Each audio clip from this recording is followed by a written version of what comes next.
Vamos dar uns pormenores aqui a respeito desse Deus, entre aspas, que é um demônio, chamado Baal-zebub. Deus é um deus, esse demônio, da mitologia filisteia, protetor da cidade de Crom. O significado dele é Senhor das Moscas. É um dos nomes de Baal. Baal, ele é adorado na religião cananeia, que é Deus da tempestade, que enviava a chuva e fazia o grão crescer. Semente, né? Então, o rei Acabe, que era rei de Israel, ele era adorador de Baal. Também, nessa religião de Baal, se fazia sacrifícios humanos. Vamos mais alguma coisa a respeito aqui de Baal. Continuando a respeito de Baal, ele teve origem, esse deus demônio, teve origem na Babilônia, depois foi para Pérgamo e posteriormente está lá registrado em Apocalipse capítulo 17, versículo 5, né, na atualidade. Então, o principal objeto da natureza era o Sol e a Lua. O Sol tem a propriedade doadora de luz e calor. O Sol para o homem é como uma bola de fogo nos céus.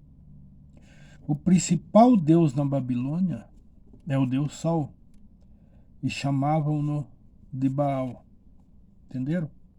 Baal é representado por um círculo de chama e ao redor dessa chama aparecia uma serpente. Há uma serpente.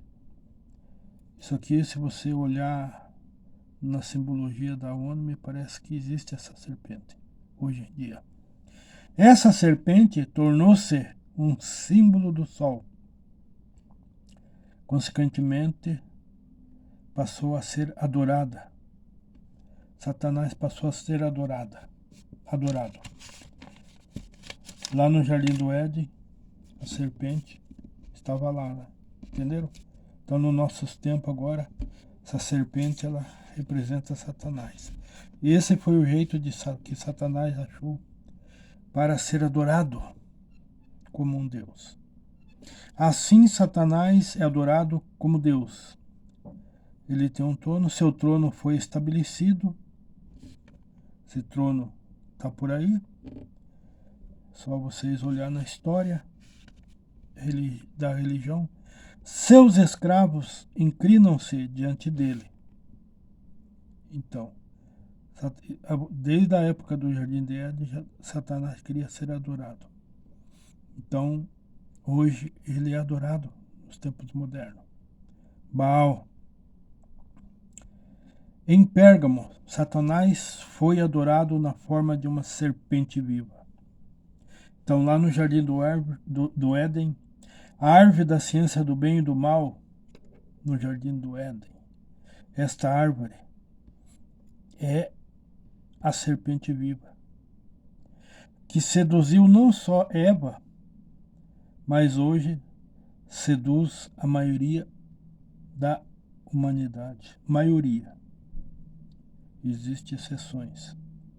Agora Satanás habita. Está lá registrado no livro do Apocalipse, capítulo 5. Diz assim: e na sua testa estava escrito o nome, Mistério, a grande Babilônia, a mãe das prostituições e abominações da terra. E a mulher que viste é a grande cidade que reina sobre os reis da terra. Versículo 18 de capítulo 17.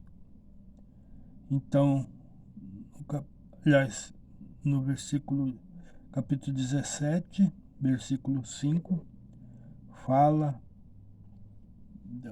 desse mistério da serpente. E no 18, fala a respeito, é a mulher que viste. Então vamos ler lá, reprisar. E na sua testa estava escrito o nome Mistério, a grande Babilônia, mãe das prostituições e abominações da terra. Anteriormente a isso, lá da Babilônia, ele estava em Pérgamo. Então, passou para, recentemente, mistério, não na Babilônia, mistério babilônio, que, ao meu ver, na minha opinião, é Icar. Bem aqui no pé do ouvido entre nós, na minha opinião, é Icar, Igreja Católica Apostólica Romana. Represando novamente, e na sua testa estava escrito o nome, Mistério, a Grande Babilônia, a mãe das prostituições e abominações da terra. Há registros histórico-evangélicos que supõe-se que é a Icar, esse mistério. Então, Satanás teve origem, essa simbologia de adoração de Satanás, uma serpente viva, teve origem na Babilônia. Posteriormente, os medo-persas invadiram a Babilônia.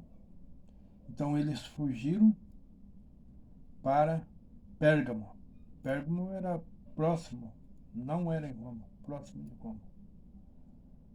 Depois de Pérgamo, na sequência da história, foi para Roma, tá bom?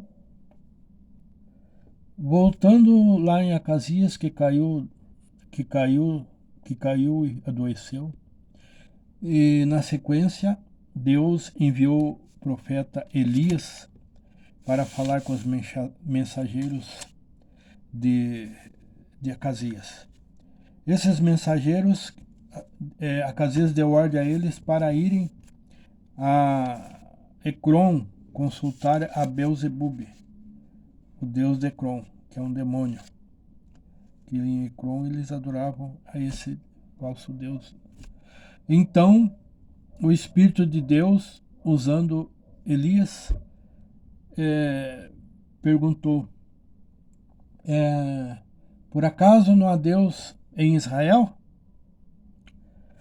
Portanto, da cama que tu subiste, não te levantarás, com certeza tu morrerás. Então, Elias profetizou isso aos mensageiros de Acasias, e Elias foi embora. Então eles retornaram, porque não adiantava eles ir lá até Ecrom, que Elias falou para eles retornarem ao rei e passar essa mensagem. Daí eles chegaram na presença do rei e o rei questionou: ué, por que vocês estão aqui? Era para vocês terem ido lá em Ecrom. Daí os mensageiros passaram a informação: não, um homem nos encontrou no caminho e ele nos barrou e mandou nós retornarmos a ti e passar essa mensagem, que como por acaso não há Deus em Israel, como foi consultar ao deus Ecrom, esse demônio Ecrom, então tu não te levantarás desta cama. Daí Acasias se assustou com essa mensagem, perguntou: mas como era o homem? Como era esse homem, a aparência dele? Os mensageiros citaram: ele usa um cinturão, tem pelos no pé, assim usam uma camisa de pelos, uma roupa de pelos, cinturão. Daí Acasias falou: é o Elias. Então imediatamente o rei Acasias, com ira no seu coração, determinou, chamou um capitão e com 100 soldados, e mandou lá buscar, na gíria catar, a Elias. E como vocês sabem, Elias sempre estava no monte, buscando a Deus no monte. E eles foram lá. Então diz aqui,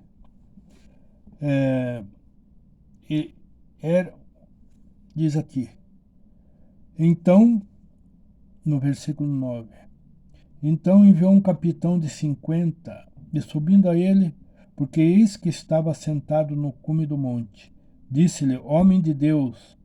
O rei diz: desce. Olha essa ordem imperativa. O capitão chegou lá e disse: homem de Deus. O rei disse: desce. Elias respondeu: se eu sou homem de Deus, que desça fogo do céu, consuma a ti e os teus 50. Instantaneamente se confirmou essa profecia na boca de Elias. O fogo consumiu o capitão e os 50. O rei ficou sabendo, preparou mais outro capitão com mais 50 e foi novamente atrás de Elias. E diz assim: e tornou a enviar-lhe outro capitão de 50 com seus.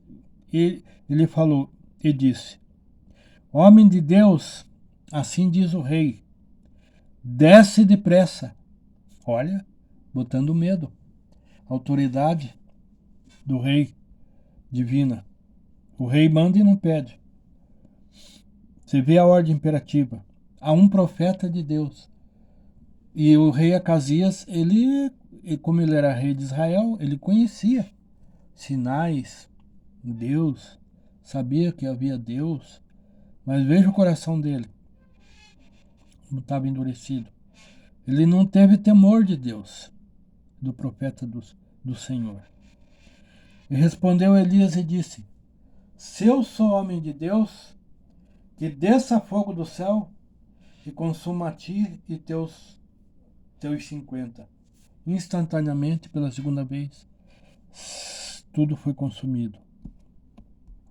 Então o rei, na ira, preparou mais um capitão e mais 50. E tornou a enviar esse capitão com os 50.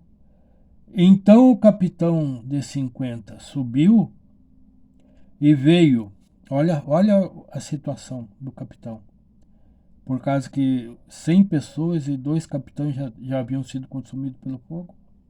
Então esse terceiro capitão, com seus 50, ele pôs-se de joelhos, está no versículo 13, diante de Elias, e suplicou-lhe e disse-lhe: homem de Deus, seja, peço-te, preciosa aos teus olhos a minha vida, a minha vida, e a vida destes 50 teus servos. Eis que fogo do céu desceu e consumiu aqueles dos primeiros capitães de 50 com os seus 50. Porém, agora seja preciosa aos teus olhos a minha vida. Vou continuar no próximo vídeo.